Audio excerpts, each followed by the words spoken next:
After the Last Supper, Jesus shares many more teachings with his disciples as he prepares himself to return back to his Father. And when Jesus was sharing the teachings with his disciples, the disciples were afraid. They were troubled. They were anxious. And they had all sorts of questions in their minds. And Peter comes forward and asks the Jesus, "Lord, where are you going? Tell us, where are you going?"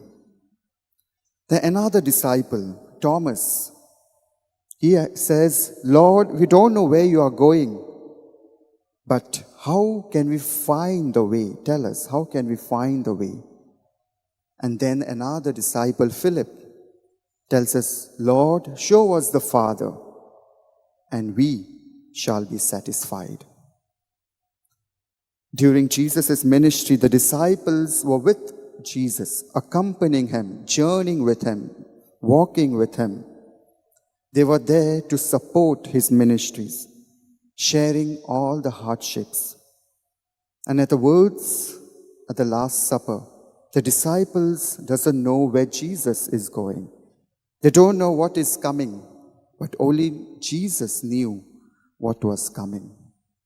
That he will be betrayed, he will be arrested, that he will be tortured, that he will be condemned to death.